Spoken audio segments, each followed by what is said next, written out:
technical difficulties, it would really not be a tap out about Twitch. Let's be honest. Of course. But yes, hello. My name is Jezebel Belladonna. I am a magician's assistant VTuber. I am trapped in a little box, very far away from the convention, yet also there at the same time because, magic and stuff.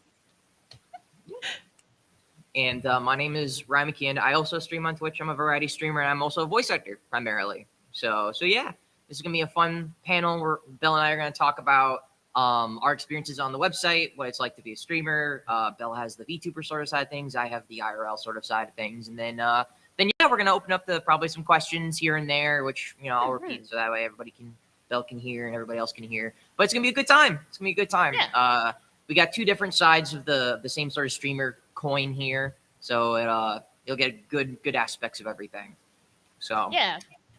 Do you want to start us off, Belle? Do you want to tell us how VTubing is for you and all that fun stuff? Sure. So I've been thinking about streaming for a while, for quite some time. Like I watch people here and there, but then when VTubing started to get more popular, I was like, oh, I can stream without having to show my face, but also I can have a cute avatar that moves. Hell yeah, sign me up. So I kind of this is actually not my first model. I actually started with a much smaller model, and I wanted to test the waters to see if I liked streaming or not, and I found I did, so I invested more in it and things like that. So now I have a big fancy model, that sort of thing. And I found that VTubing is interesting because it's still just like normal kind of streaming. The only difference really is that you can kind of mess around with how you look and what you do with that. And the best part is you don't have to wear pants and no one will know because there's no actual camera. It's true. It's great. You can stay in your pajamas. You don't have to worry about like makeup, or you don't have to worry about your hair. It's very good. Yeah. But yeah, on the other side of things, as somebody who's on camera for the most part, it really kind of depends on the vibe you're going for what you want to do for stream. For me, I'm very casual. I'm a lot of people's comfort streamer, as they like to say. So I give a really like cozy sort of vibe. I'm also a variety streamer, so I just play kind of whatever. Like I play games that I want to play. I love playing RPGs. I play some popular games, like I played Resident Evil Village when it came out last year on stream. I played like Power Wash Simulator, stuff like that. I fall into sometimes you don't have to worry about like exactly what you wear. If your vibe's like, oh, I'm a comfort streamer, I could stream in my pajamas if I want because people are here for me or for you, whatever sort of dichotomy you want to use. But then sometimes it's like, I like to put on something nice to wear because it's fun, Also, the benefit of being an IRL streamer since you're on camera is you can do funny things like wear a maid outfit on stream because stream asks you to do it. Well, yes, that's true. A fun thing to put on your tax write-offs. To explain to the government, I bought this Amazon maid outfit because I made money with it. Okay, I'm sorry. I mean, why not? Why not? Exactly. Why not? But when you're on camera, there's a lot of fun things you can do. But it also, for some people, and myself included, can be kind of draining to know that you're constantly on camera because people are always watching you. Because that also means that like people are gonna be looking to you for your reactions, like visually. Because I'm also somebody when I play games or I'm interacting with people. After a while, like of constant interaction, or like I'm playing a game that I'm really into, I'll like zone in. I'll like hyper focus on the game. And like, sorry, I was concentrating, or like, oh, I'm sorry, there's a whole lot going on. Yeah, like something like Smash where like, I'm like, cause I'm a terrible multitasker personally. Like sometimes I'm good, sometimes I'm bad. So like, I'll be like, sometimes I'll be able to like provide commentary while I play. Sometimes I'm like, oh, I'm sucking a lot. I should shut up. Cause I'm also a gamer.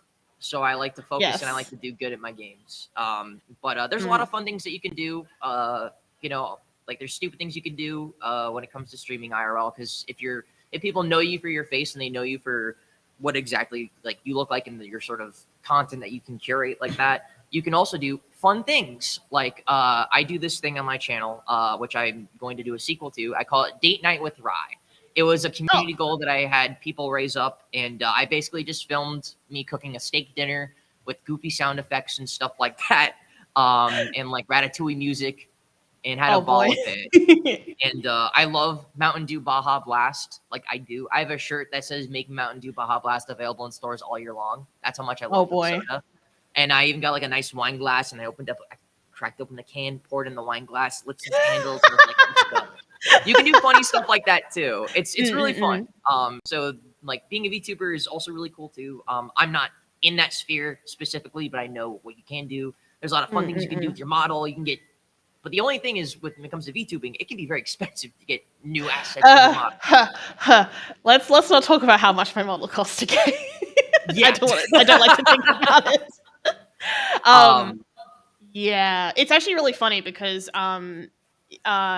the whole maid outfit thing. See, I can do that, but I have to do it with no effort because I can just do this. yeah.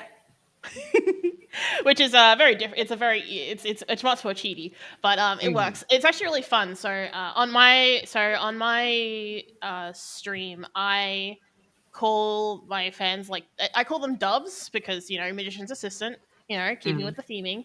And I actually have a little chatbot called Chatburb, and it's tied into TTS, and they can actually make Chatburb talk. And it has like a movie. It has like a two PNGs that it switches between, and I Mhm. integrate that with with the stream. And then I have I can't say the full name because I'll get in trouble. But the acronym for the another app I use is called TITS, which is the Twitch Integrated Throwing System. And you can actually program it to throw stuff at the model, and you can actually make my model yeet off screen by throwing things at me, which thankfully it doesn't happen IRL because I think I'd be rather bruised. I usually get like sunflower seeds and flowers and uh, pokeballs thrown at my face. Mhm. mm. I But just what also you were love how saying? it's called TITS because that's just funny. If you ever have to Oh talk about it yeah. on stream, it's just like, yeah, you can throw stuff at me with TITS, and chat just goes With this very specific acronym. But yeah, what you were saying before about the whole getting hyper focused. So I have fallen into the Apex rabbit hole. wild. Um and it is very hard to talk to chat when you are trying to not die.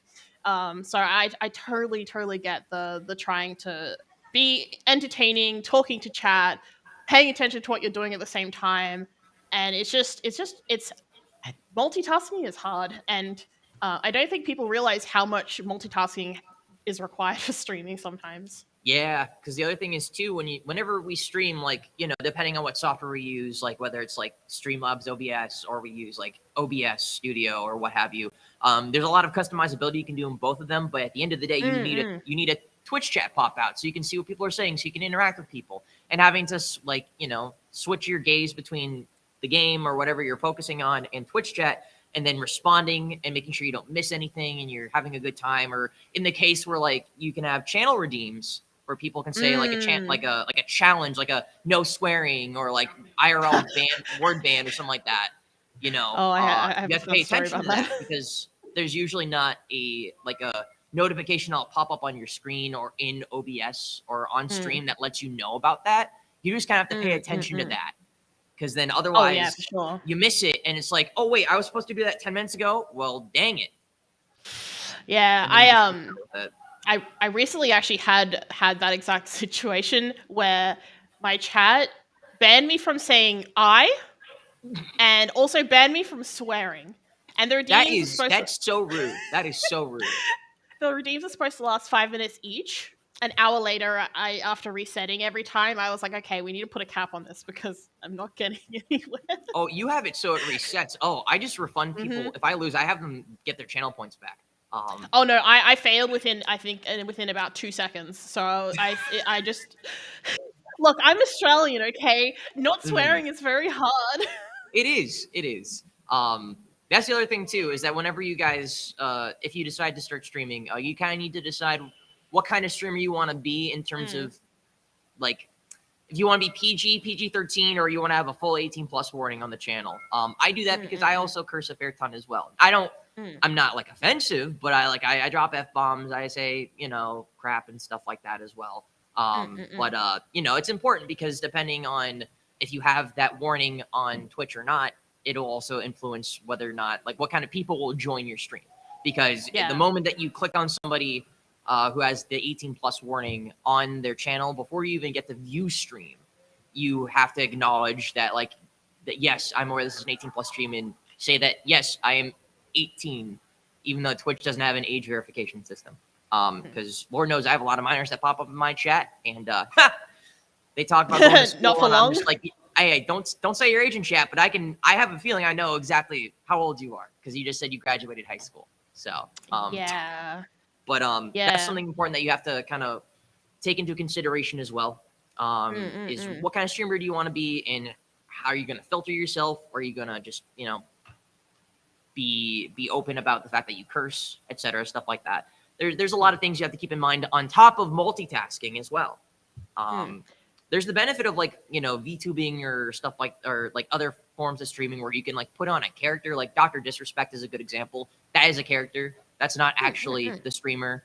That is a character. Some people who VTube have that as a separate entity. That is a character. That is not them. But then some people like are very transparent about like, hey, like this is who I am, and this is how I choose to stream. Which is it's a matter of how you decide you want to do it. Streaming is great because it's a very transformative media because you can do as you see fit with it within TOS, within terms of service. Yeah, you could do almost anything. Almost anything. Almost anything. Yes. So that's the big thing as well, is just making sure you're not breaking any rules because you don't want to get banned. And when you're a smaller streamer and you get banned, it stays. It's not like you're like Valkyrie or Amaranth and you get banned and you make for like 2-3 days and you grow from it. More often than not, you're gonna have like maybe you have a couple hundred, maybe a couple thousand followers, and if you're affiliate or whatnot, you get banned. You're banned most likely for good. So you want to be careful to not break TOS. Thankfully, if you like play copyrighted music or stuff like that, Twitch is at least generous enough to just mute the portions of your VOD that have that. They're not going to just give you a copyright strike like how YouTube does, and like once you hit 3, you're done. Your channel's deleted. Basically, they're at least kind enough on the VOD saved to Twitch that they get rid of that music. So like, because going back to my whole Date Night with Rye thing, my friend who edited it put Ratatouille music in it, and so unfortunately, the entire portion of stream that had the date night video was muted because of the music, because Disney and Pixar. You just had to be there. Clearly. Exactly. I still have the raw video, so on my drive. But yeah, that's the other big thing. Just please make sure you follow the rules. You can have fun. You can skirt around saying certain things by like saying like, I hate to use this on a PG-13 panel, but you can use, a lot of people say booba, because it's fun and people know what you're talking about. But it's like you find ways to skirt around TOS while still getting to talk about it, but just you want to do it within reason. Within reason. Yeah. For sure. But yeah, Twitch streaming can be really fun. I know for some people it can be very draining, because it's a lot. There's a lot of equipment that goes into it as well. You need to have a strong enough PC to be able to run your streaming software plus games, depending on what game you want to play. Also having a strong enough internet connection to maintain a solid stream, a good quality stream. Cries in Australian. My internet's really bad, and I recently moved house, so my new internet is not as good, and it's painful. So it's like there's a lot to factor in. Not to mention like if you are wanting to be like on camera, you want to have a decent webcam. But you can get like decent like 1080p webcams for like under $100. That's not a problem. But if you want like a good camera, then like if you're IRL, then you definitely want to like invest in. You'll want to invest in probably like an Elgato Cam Link or something equivalent to turn that camera, like a DSLR camera, into a webcam. Which the Cam Link itself costs like $200 on top of the price of the camera. And I have like a really nice Canon that like streams 1080p 60 FPS video, but Lord was it expensive. But and it's not just the cost. And it's not just the camera too. Like my microphone was like a $700 microphone because it's Good microphone and too. and then you have to buy like all the parts that go with it because it's an XLR mic, so you have to buy like the all the An different bits and interface, an XLR pieces. cable, stuff like that. But of Yeah, course, and go ahead. Sorry. you don't have to have like that great a, especially if you're just starting out. You don't have to have like a super duper amazing one. I was quite lucky; this was gifted to me. And I before that I just had like I think it was like $80 mic that I was using for quite a while. But it's still like there's so many different components that go into streaming that if you want to do anything that is like high def and or like big budget games, so things uh like anything that's come out recently like Ghostwire and those kinds of games, it's very tough to play without putting a lot of money into the different bits Yeah, and pieces. yeah. The important thing is that you shouldn't drop thousands of dollars to start streaming. That's the big thing. Ex- Everybody's going to start 100%, off from yeah. somewhere. I started off like I already had like a gaming laptop that I was using for work and for personal use already. And I was like, why not Hmm. stream? I could probably use this to stream. You know, it had like a 2060 in it. It had like Oh 8 yeah. gigs of RAM. It had enough storage. It had an SSD. It was strong enough. Mm, I had a wired connection. I just had to buy a decent webcam so it didn't look like garbage. mm, mm, mm. I mean, I started out on a 1070 graphics card, and I'm a computer gremlin, so I actually built my custom computer rig, and it's all shiny and very Yeah, rainbowy. But yeah. it's expensive, and it was because I was gonna buy it anyway, and I do want to upgrade for my streaming. Like I want to upgrade a Mhm. couple of different pieces, but you don't have to throw that much money into it straight away Yeah, because you don't want to spend like a couple $1,000s and then find out that, oh, actually maybe this isn't for me. And I find yeah, that's actually interesting because especially in the VTuber community, because you kind of have that twice fold because you have the computer and all the parts, and then you also have the model. And I've seen some people spend like $2,000 on their model, and then a month later they're trying to sell it because they've decided that they hate streaming, yeah. and it's That's just, poor. Yeah, and that's a good transition point to talk about growth on the platform as well. Mm, mm, Because mm. Twitch is not an easy platform to grow on. I will be completely honest with that. And if you were to compare YouTube and Twitch, YouTube wins in pushing creators, especially smaller creators.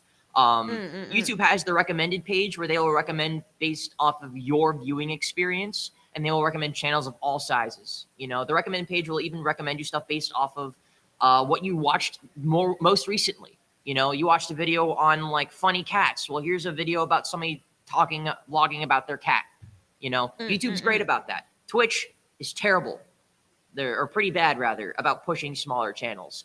The Yeah. most they do is like categories that you've watched recently, just chatting, X game, Y game. Like Mm, mm. you watched this recently, and they only ever really push stuff that they're sponsoring or the big streamers that have like maybe 300 plus viewers or have a certain amount of followers or subscribers and stuff like that. Twitch is Mm. an incredibly hard platform to grow on. I Yeah. have the benefit of also being a voice actor. I got a lot of my followers and my base of to jump off of thanks to the fact that I'm in anime. You know, I was in Skate the Infinity. That was the big show that a lot of people liked me for. People showed up to Mm, my mm, streams. mm. I had like, you know, I was able to achieve partner within a year, which is really, really lucky. Well, that's That's really fast. Yeah, because I was able to meet all the requirements within like six Mm, months of mm, mm. streaming because I hit affiliate. I had the at least 75 viewer Mm, average mm, at the mm. time, and it took me 3 tries to get partner, which you know gives you better cut of subscribers. I mean Twitch Avenue's your ad revenue sucks. I'll be That's the other thing I'll say. Twitch Avenue, Yeah. Avenue sucks on your ads. Mm, mm, mm. You could run ads for a month and make $8. They're Yeah, bad. it's pretty It's not like bad. YouTube ads. Mm. So yeah, I would not blame anybody for just turning ads off. I might as well do that too because you make such little money from ads. It's not even funny. Oh But back to yeah, like growing, it's but back to awful. talking about like follower base. Like it's a grind. It's going to be a grind because like unless like you get like a viral clip and people start showing up to your stream or stuff like that, you're going to be gradually and slowly building a follower base. Mm, You can mm, have mm. people like me who had a great jump start. But I also have another career. Twitch is great. I love Twitch. It's not my main source of income, and it's a passion, but it's not my big passion. I love acting. I love being in anime. I love being in video games, and that's my big thing. You know, that's one of my draws for people to show up, and the people who stick around, cool. You know, I don't get the most amount of viewers on the planet, but the people who show up, I'm grateful for, because they're the ones who still throw some money in my pocket by keeping their subscriptions active. You know? Yeah. So just because you don't get like 75 viewers compared to your friend who streams, or you don't get like 100 viewers or something like that, that doesn't mean that like people who show up to your stream think any less of you. You do streaming because it's fun. Because Twitch isn't a very helpful platform in the long run, unfortunately. But I mean, YouTube has its problems as well. But most importantly, I do think that you should stream because you want to and it's fun, and then the income should come second to that. Ultimately, yeah. Because you know It's interesting. Oh, sorry. Go ahead. Okay. Because at the end of the day, you can use streaming as an excuse to, like, I don't know, like if you have a backlog of video games you want to play, you can stream just because you want to catch up on games. You can stream because you have nothing better to do. You know, you can stream because you would be playing games already, and if people show up, you can hang out with them. You know, there's a lot that you can do on the platform to have fun with streaming. Because if you're not having fun, then you shouldn't stream, in complete honesty. The backlog comment is kind of like calling me out. Because that was me. I'm very bad at getting through my games. I've been a lot better since I started streaming, because I kind of have an excuse to sit down and play them. But it was interesting because I remember, I think it's something like if you have like 10 people watching your stream, you're like in the top 1% of Twitch, or like something like that. Like I can't remember the exact numbers. But even recently, I think it was the CEO of Twitch actually said that Twitch is not the best platform to grow on, and to use other platforms to draw people in. Like TikTok is pretty big. Like TikTok is huge, and it's very easy to get viral clips on there and things like that. So, I find that people just come across from TikTok, finding I'll upload clips from streams, and then they'll come and watch the actual streams from there, and that helps too. Like diversifying is really, really important with content creation. So for sure, like cross promoting is really good. You're not always guaranteed to have a viral hit, but you know, if you know how to use TikTok, you know how to use hashtags, and you know how to get a video out there, you know, it could go pretty viral, especially if it's like a really funny clip. People will show up because it's like, oh my God, you're the guy who said the funny thing in reaction to boobs being on screen or something like that. I don't know. Just as a thrown out there example. Or like, oh my God, like another streamer who's an acquaintance of mine, Spooky, like he played he played the entirety of the Kingdom Hearts games, and he was like reacting to stuff, and he was like, he was playing through Kingdom Hearts 3, and he was like, you know, dunking on Mickey for being a bad character and a bad person in the franchise, and it went viral. And he's a funny dude. But stuff like that, like, it's just like, you are a terrible person. I hope you die. Like, you deserve this. Like, I'm not pressing the button to help you get up. Like, and it went viral mostly because the KH fandom was like attacking him. I love Kingdom Hearts, but like the KH fandom was like giving him a lot of crap. But it's the hardcore fans. But that's besides the point. But like, you can have funny clips like that, and it'll help your growth. You know.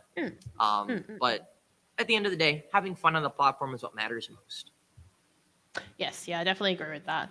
Because if you're not having fun, then it's hard to it's hard to entertain people, because like Twitch is basically a big part of it is entertaining. And if you're not having fun, if you're just doing it and you're really sour about it, even if you're trying to mask that, it'll come across, and that can put people off.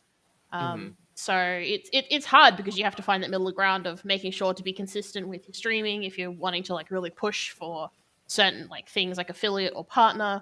But at the same time, if you're doing it and you're miserable, then people aren't really going to want to stick around, because they kind of go to, you know, find a comfy streamer, or they go to have like fun just watching someone being stupid, like dying a lot by falling and being really bad at platforming. And you know, so on and so forth. So they don't really want to watch someone being sour, and not unless they're, you know, masochists, I guess. I don't know.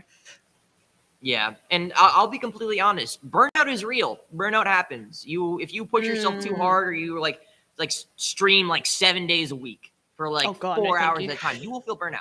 But also, like, if that's something you enjoy doing and you really want to pursue it, and you know to take breaks and to pace yourselves on top of having your real job that actually supports you and like pays your bills and stuff like that, then power to you, man. But burnout is real. It will happen. So don't be afraid to take breaks. Please don't, because then you're going to ruin the experience for yourself. And you don't want that to happen because people will be able to tell when you're burnt out or you're tired. And if your persona changes or your attitude changes on stream because of that, then people might not stick around. But when you find the good people that do stick around, like I've been streaming for just over like about a year and a half now, and I'm starting to see like people with like their 18-month subscriptions, their 12-month subscriptions. I'm like, dang, you guys have been here for a year? That's insane. Like you've been paying me like $5 a month for a year? That's whack. But you know, people show their support, and ones who really enjoy your content will stick around. Yeah. And the thing is, like, it's not just like it's something that I like to mention in my other panels where I talk a bit more about VTubing. And it's because it's streaming in general, but there's no expectation for anyone to give you money or bits or donations or whatever. It's them being there is like the biggest thing, because more eyes means that there's more chances for more people to see, and then that snowballs. So, because I've had people come on my chat before me like, oh, I really like your content, but I can't give you any money. It's like, that's fine. You don't have to. Just being here is good. If you like it, maybe tell your friends, or if you see something funny, clip it so that I don't have to go through an 8-hour video trying to find one stupid thing because I forgot to clip it myself. Exactly. Because having people help with the workload, I guess, is really helpful as well. Like having people to input on, like, hey, I thought this was really funny for your stream, or hey, do you want to try this kind of game, even if it's not a game that you might normally play. Like, getting that input is really, really helpful. Like that's golden stuff. Yeah, every person who sticks in chat is choosing to spend their time with you for however long you stream. Money is like the icing on top of everything. Like, again, when you're starting off, if you have 5 people in chat, good for you.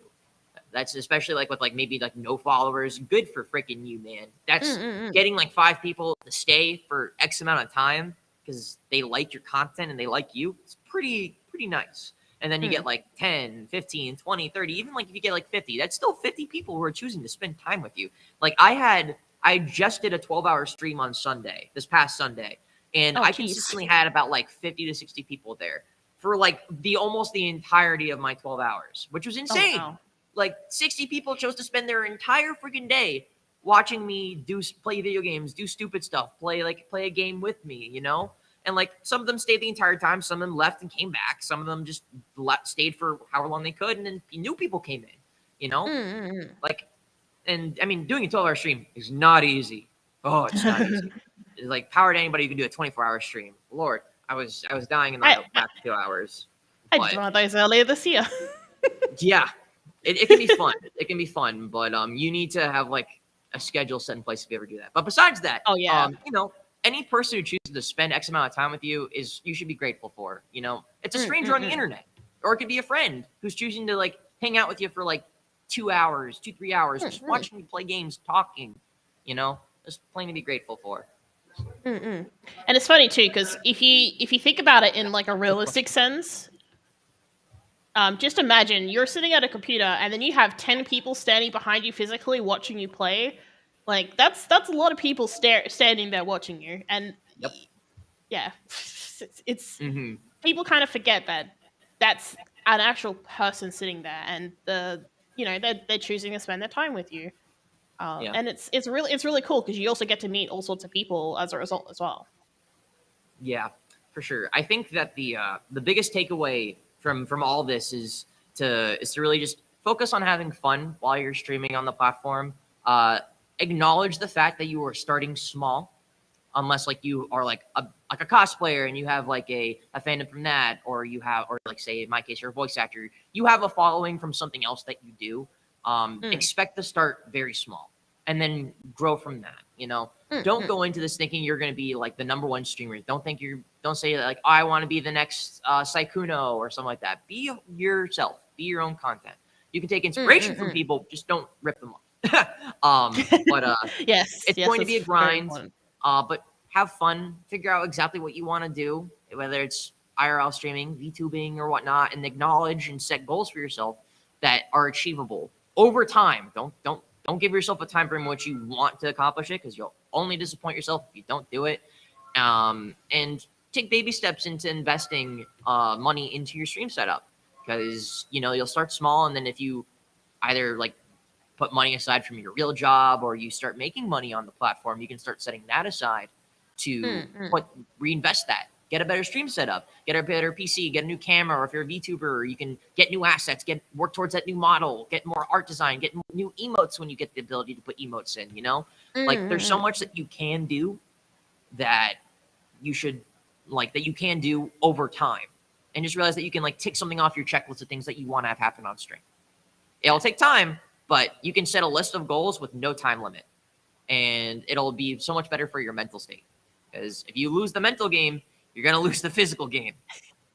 Yeah, 100%. Yeah. Yeah. But how do you feel about opening up to questions now, Belle? Yeah, that sounds good.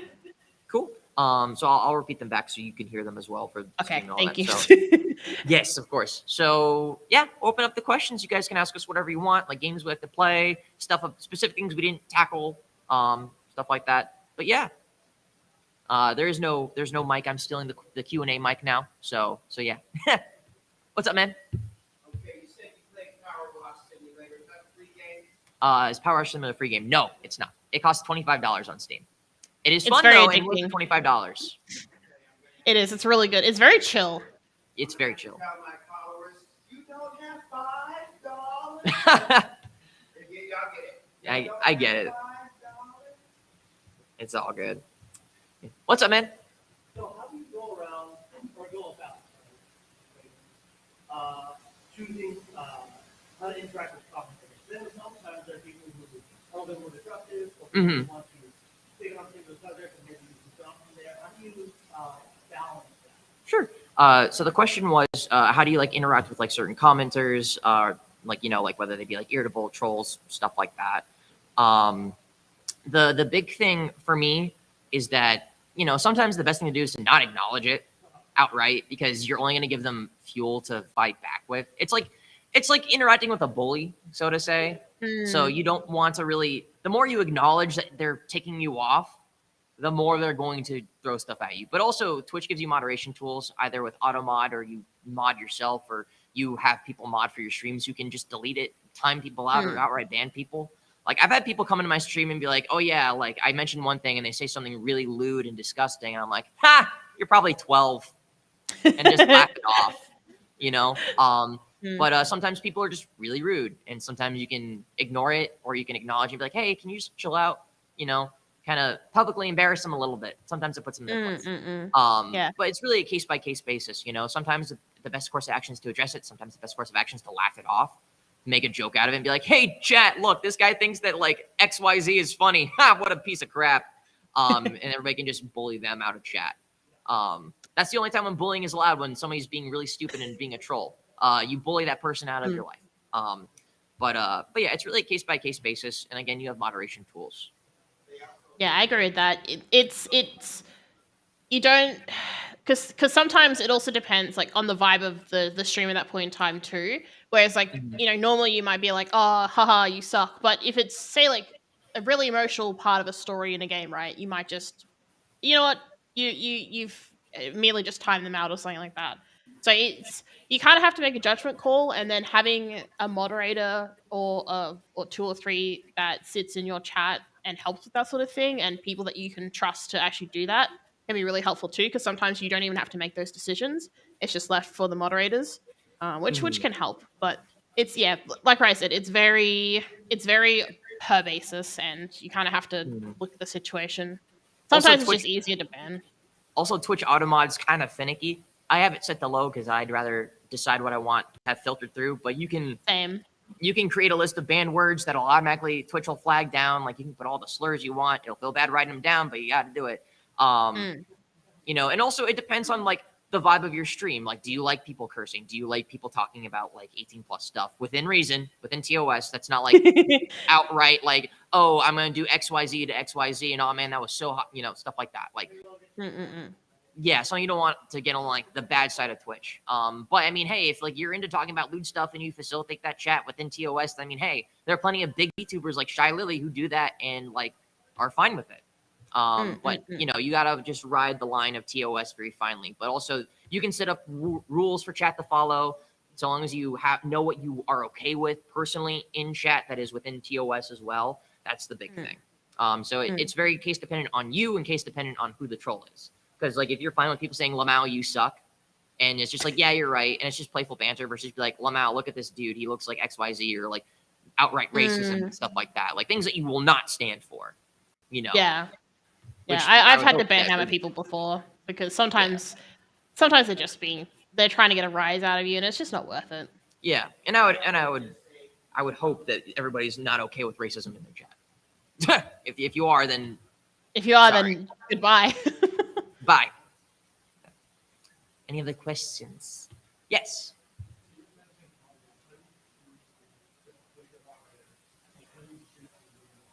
Ooh, that's a fun question. So the question was about how do you choose your moderators and stuff like that. The thing that I do is that I go to Google Forms and I create a mod application sheet. And so I'll send it out to my community and be like, hey guys, we're opening up mod applications we need for specifically stream or specifically for our Discord server. And, you ask questions like, have you had any modding experience before or anything that's similar to it? How long have you done this for? What are your qualifications? Why, stuff like that. It's like a job interview, sort of. You can choose people who have been active in your chat that are nice. But it's always going to be like a hit or miss situation. You might ask somebody to come on and they could actually be really good, or you could ask somebody to come on and they could be really bad. Because again, it's starting off until you get big and you can afford to pay your moderators to do an even better job, or pay people who are actually qualified to moderate. It's a volunteer position. So you need to know that people are okay with that. And you have to, so it's, you gotta vibe with them as well. Cause at the end of the day, they could also be your friends and not just somebody you hire. So there's a lot of factors in, but at the end of the day, you got to think of it as like a job interview. It's like, why should I hire you? Or why should I have you on as a mod? Because if somebody's not qualified, they could just abuse that power. And you don't want them to have an ego or have that go to their head.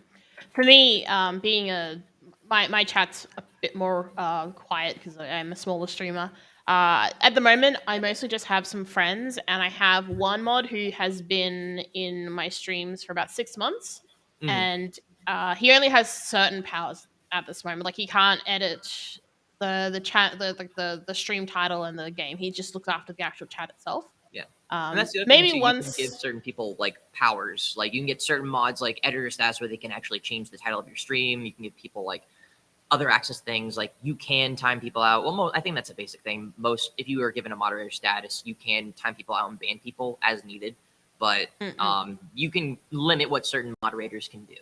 So like, hey, this is my head mod. They can do whatever the hell they want to do because I trust them. This is somebody who's new. I'm going to limit what they can do, but they can still participate in being a mod on stream.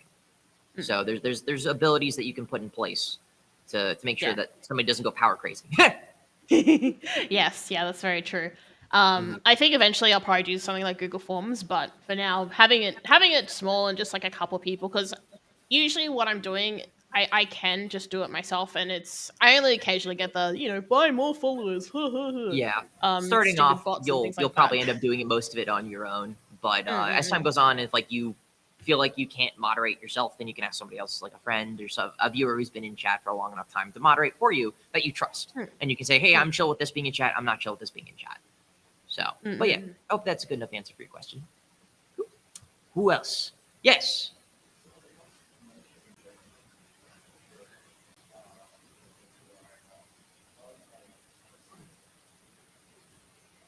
Like starting off the shop. Okay. So the question was, like, how do you go about promotion, whether it be for like a shop or like big event and stuff like that? The biggest thing is, of course, social media. Social media is a big thing. Yeah. It sucks with Twitter because promoting anything else that leads you to a site offside of Twitter will make sure that it does not do well at all. Like you'll post like a stream link, or you're like, hey, I'm doing this really cool thing. You guys should come and do it. If you put the link anywhere in the tweet or in a thread, Twitter will eat up that tweet like there's nothing. It'll get zero traction because they don't want people leaving Twitter. That's why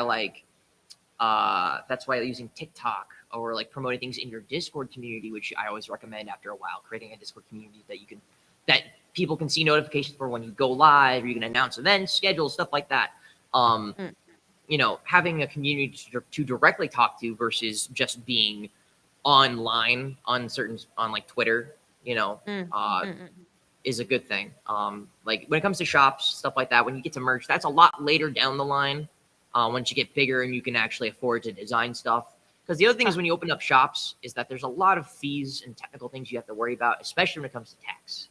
Because, you know, there's going to be splits with whoever the host site is, whether you go to like, say, like Shark Bubble or you have your own shop site. That's where it gets a little complicated. So, but when it comes to like streaming events or promoting like yourself, TikTok is always a good place to go, especially if you know how to get the hashtags right. And then also like Twitter, if you were able to skirt around blatantly having your Twitch link or any link to anything specific there, which is why like creating like an image, a custom image, if you're familiar with Photoshop, or have a friend who can like help out with things, and create images for you, whether it be for a schedule or for an event. That's always good too, because then you can just post that. It can have your Twitch link in there, or like a shop link or what have you, and you can explain it in the tweet while also explaining it in the image. And then it should do a lot better than just posting your Twitch link. One thing that I tend to do is I'll post a picture with like the link that for whatever it is, and then I'll reply to the tweet with the link, be like, and then check it down below, because that's kind of a one way to get around it. Another thing that does that a little I've bit done, better, but it's still a little difficult because it's because your main tweet in that thread will do better, but it won't do as well as it probably could, just because they know that in that thread it has a link to another website. Yeah. Like sometimes on my stream related stuff that I tweet out, I get maybe 100 likes ish, or like I get around a couple hundred interactions, a couple hundred being like maybe no more than 2. And I have like a follower base on Twitter of almost 7,000. Because at the end of the day, people are following you on certain social medias for different reasons. Mostly people follow me on Twitter because I'm a voice actor, because they want to see what I announce and stuff like that. Or like, oh my God, this person was the voice of my favorite character in the show, you know. Or when you're a streamer, it's like, okay, I'm following this person because they're funny, or they do really funny things on Twitter or TikTok or what have you. So it's a complicated thing, but there are ways to circumvent it. Sometimes you can just type out the URL without actually making it a hyperlink, which some people do, which does help and people pick up on it. But then other people will get confused because like, what does this mean? And I'm like, it's the link to my stream. But yeah, there are ways to circumvent certain sites from blocking your posts from getting the most amount of interaction they possibly can. But yeah, when it comes to your shop, go ahead. Sorry.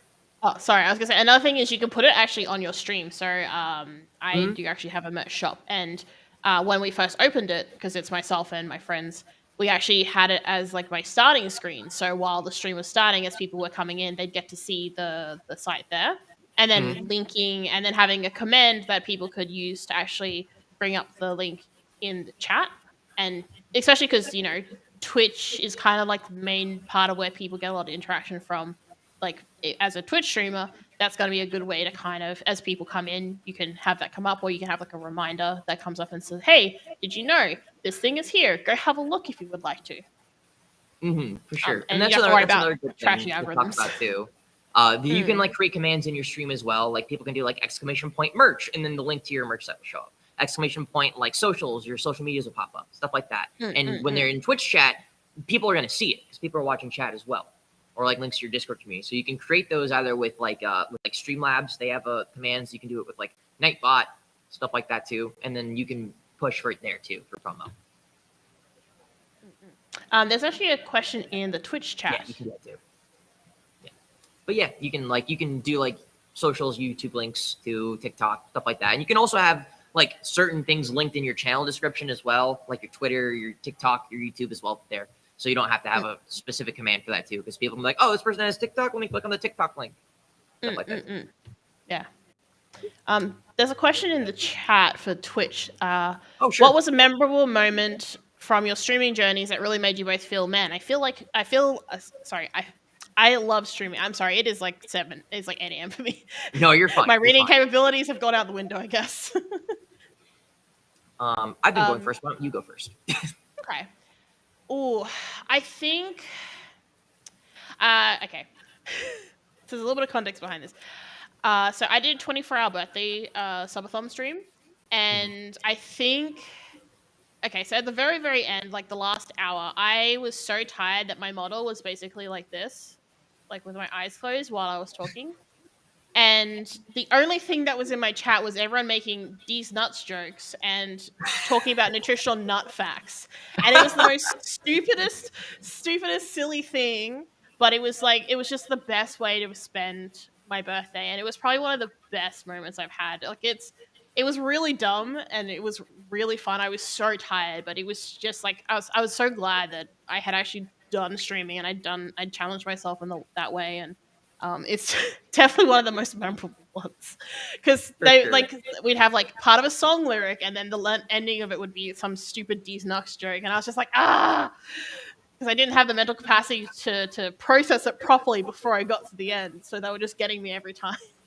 For sure. For me, I definitely think it's because I love coming to conventions because I get to interact with fans and get to talk with people. Because I'm also a fan. I'm a fan who became a professional. So Twitch allows me to do that, but I also get to have more fun and directly interact with people on there in a sense where through the internet.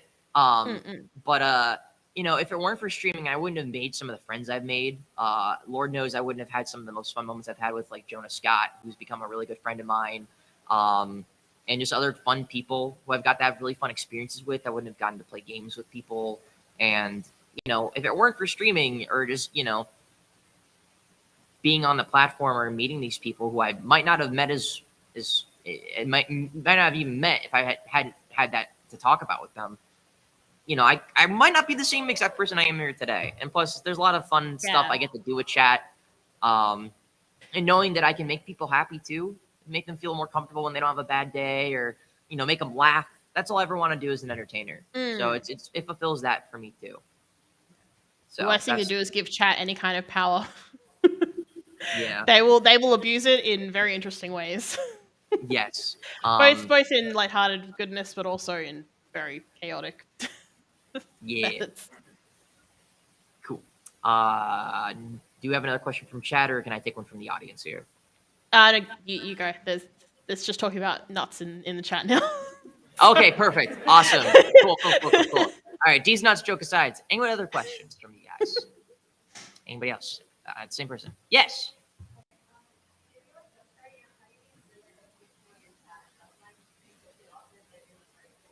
Sure. So the question is like, when you're first starting off, like, how do you get to know your chat and stuff like that, especially somebody who might be like, socially awkward and stuff like that. I guess for some people, when it comes to streaming, it's not being physically present in somebody else's space as well. That helps out a lot. Like, it could help out a whole lot. Because you don't have to worry about physically being there with somebody. And that barrier of the internet can help because, you might be able to like, I can say all these D's nuts jokes I want, or I can make stupid stuff, like stupid jokes that I never say in public with people, or I only say with my friends because I know that I don't have to see somebody's face. The vibe you kind of give off and the vibe you want to set in chat will help a lot when it gets to know in chat. You'll have a lot of, when you grow, you'll have consistent people who show up who like might become like parasocial friends, which is a whole other discussion. But you become acquainted with them and you get to know them.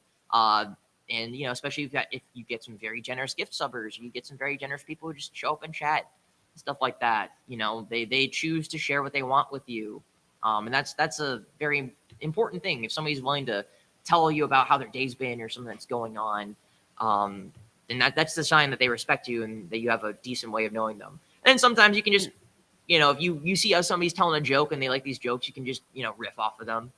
If somebody's like, these nuts, blah, blah, blah, blah. These nuts jokes are just the theme of this panel now. It's great. Look, I'm gonna use it for every example. It always is. Let's be real. For me, I found that because obviously when you first start out streaming, right, you may not necessarily have anyone there. I saw really good advice someone gave, and they said to put like a plushie sitting with you at the desk, and you can kind of just talk to them until you kind of get used to it and you're more comfortable with it. And then as people come in, you're less talking to that and more talking to them, and actually getting to get to know them a little bit, kind of like pick up your own vibe. And other people will pick up on that too, and it slowly will draw more people in. I found like it's you just kind of have to work out how you want to show yourself, and then how you want to interact with your chat. Like I see some streamers where their chat just bullies them to the nth degree, and sometimes that's a good thing, because sometimes sometimes you vibe off of that. That's how you get people to stick around, because they like bullying you. yeah, bullying you in a nice way, of course, not like not like they're actually bullying you to the point of like tears, but bullying you in a fun, playful way, like how friends tease and bully each other. We use bully as a very broad term, not actually bully like how a bully will bully you in like high school. Bully affectionate. Yes, affectionately bullying. Mm-mm. Like my chat roasts me all the time, and I'm like, I freaking hate you guys, and it's in a loving way. My mods roast me too, and I'm like, I hate you guys. Why did I hire you? But they're still there for a reason. It's just fun. It depends on the relationship you choose to have as well with each individual in chat. When you get to be like big, where it's like you have like thousands of people, sometimes you don't get to have those sort of relationships with chat. Yeah. But like if you were like in my case, you started off with like a couple hundred people showing up, and then like they slowly started to disappear because a lot of them are minors who have hyperfixations, and then they realize that the show that you were in is still good, but it's not been recent hyperfixation, so they choose to leave and not come back for months. Sorry, that was a very specific example. When they come up in chat, it's like, hey, yo, is that who I think it is? How are you? Stuff like that. You can have fun moments like that. So, but when you get bigger, it's important to still curate those specific relationships with certain members of your community, especially if they're like somebody who's a very generous gift subber or a donator, stuff like that, So, but it's also a case-by-case basis, because sometimes you might not want to have a specific relationship with somebody in chat, or like get to know that individual person because you don't vibe with them on that sort of level, But that's not to say that like you should always seek out a greater relationship with people in chat, because sometimes you might not actually like who they are outside of being Twitch chat. Sometimes that's also not something you should focus on. Because again, parasocial relationships are really weird. Trust me, I'm a voice actor. You have to you toe a line with certain things. Yeah. So it's just a matter how you choose to interact with people at the end of the day. And people sometimes don't realize that, like I've seen people where it's not quite parasocial, but it's like they're trying to get on their feet as well, and they don't realize that the way they're acting is kind of like they're trying to use you, not necessarily in a bad, like not necessarily in a deliberately bad way, but they are kind of trying to overstepping use your their interactions they're overstepping their themselves. bounds. Yeah, so. And it can be a shame, because it sucks to feel like someone's only wanting to talk to you because you have more people than me who watch you, so we should do something together so that I can have all the attention as well. And you have to kind of be mindful of that when you're streaming too, because there will be some people who will genuinely want to get to know you, do collabs, and have like a fun time, be friends. Maybe, who knows? But if you have someone who immediately comes up to you going, "Hey, I want to be friends. Can we talk in DMs? Can I join you on stream?" And you kind of go,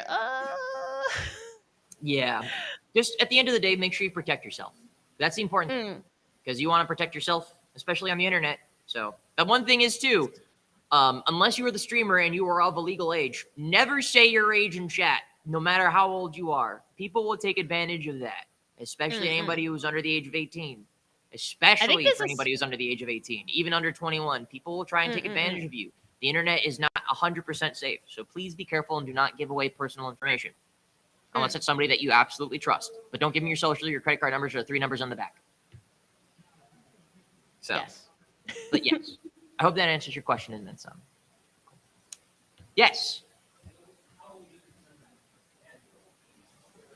How do you determine a schedule? That's just ultimately how you want to do things, really. Yeah. My personal preference. Oh, our personal preference for how we decide a schedule. Okay.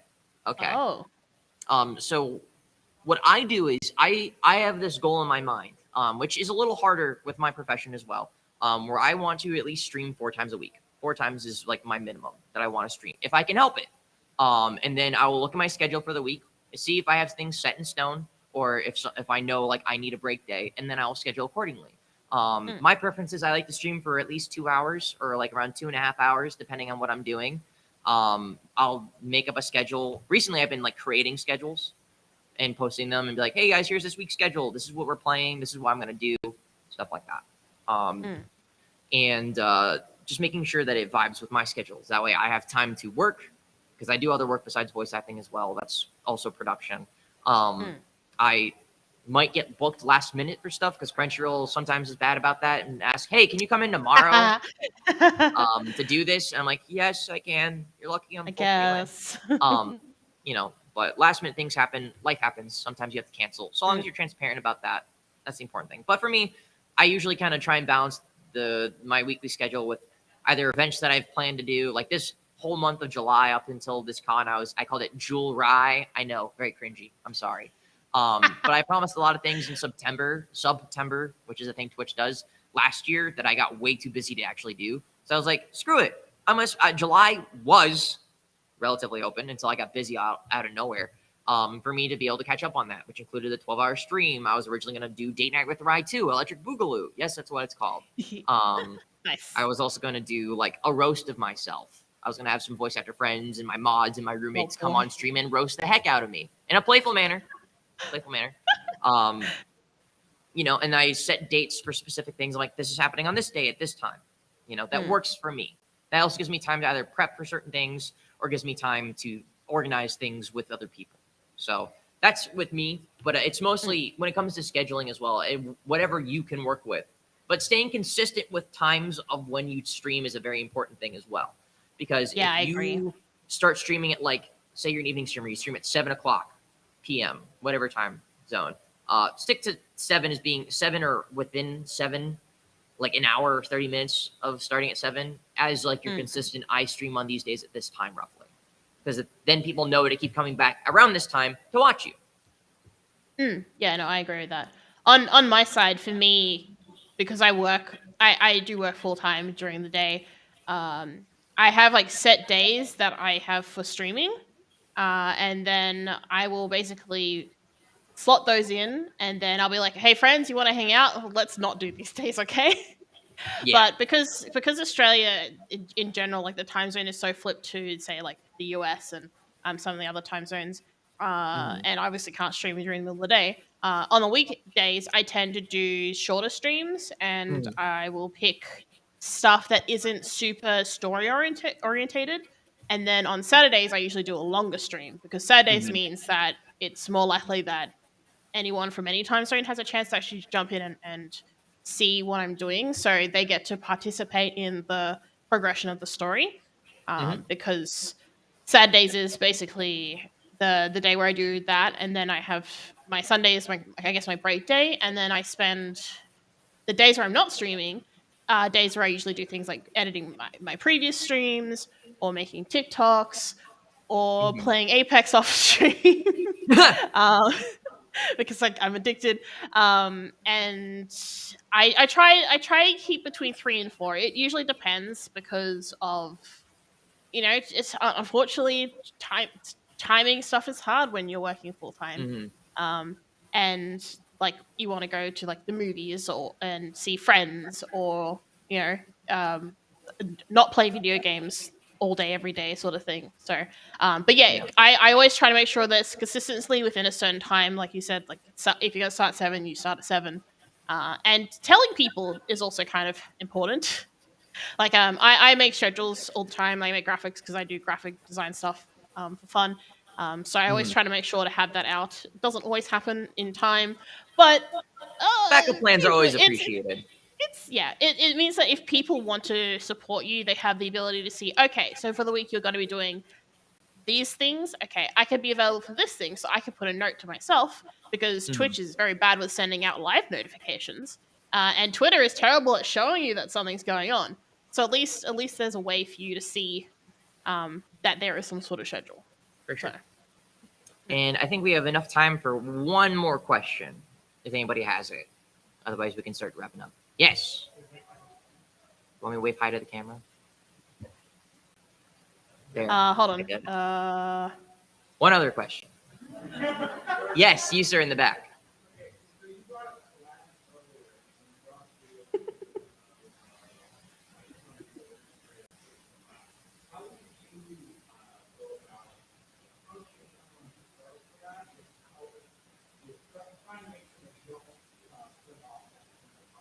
Sure.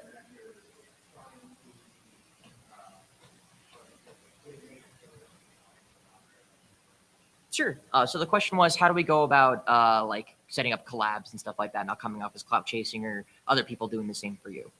The biggest thing is just being transparent about things. I feel like. Yeah, I agree I with feel that. like if you're wanting to collab with somebody who's a lot bigger than you, usually they're going to deny you because it might not be beneficial for them to stream with somebody who's smaller.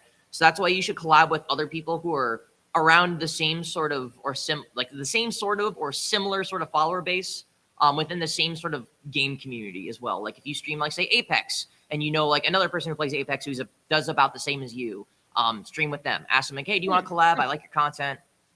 Stuff like that. I think that's the best thing is being transparent, saying, hey, I enjoy your content. I'm also a streamer. Would you like to maybe play the games together? And then there's means for you to like set up like a multi-stream link so people with that link can watch both streams at the same time while still being their views still contributing to Twitch into your analytics. But also knowing not to overstep your own bounds so that way you don't come off like that. But being genuine and to a point without being like, oh my God, I love your content. You're a huge inspiration. Oh my God, please play video games with me. And just be like, hey, I enjoy your content. I was wondering if you wanted to stream together. I think it'd be beneficial for both of us. Whether that be like an email or a Twitter DM if people have their DMs open, or even if it's just a mutual that follows you, you know. Like a quick example that I did, I played board games with Sungwon Pro ZD like not too long ago for on one of his charity streams, and because we were mutuals on Twitter, and he's like, hey, mutuals, reply if you want to play board games. And I was online. I was like, bet, sure. And then he set up a Discord group, added us all in, and it was chill. And I was like, yeah, I'm down for that. And just being open about that is the best way to do it. Like, be chill. Don't be. I say don't be awkward, and I know it's easier said than done, but try not to be overly awkward if you can help it. So, but that also just comes with growing your communication skills. But yeah, I feel like so long as you're honest and genuine about saying things, And don't be upset if someone says no is the other thing too. Like it's. Like maybe the time isn't right. Like maybe they just it's like I'll have someone ask me for a collab and it'll be unfortunately I can't do that because it's not in a time that I can stream, and maybe we can do something in the future. But understanding that not everyone can fit within certain schedules and things like that. It can suck to be told no, sorry. Even if it's just they're not interested. Like some people don't like to do collabs. Like they just like to talk to their chat. Sometimes the chat doesn't like when they collab with other people. So you just have to kind of understand that it's okay if they say no. And they don't hate you just because they say no. Because some people get like, oh God, they must hate me because they don't want anything to do with this. Like no, they just said they don't want to do a stream together. Sure. Like it's okay. But yeah, just being transparent, I think, is really good, and it doesn't hurt to ask too. Like if you genuinely want to do something with someone, that does tend to come through, and you do have to be mindful.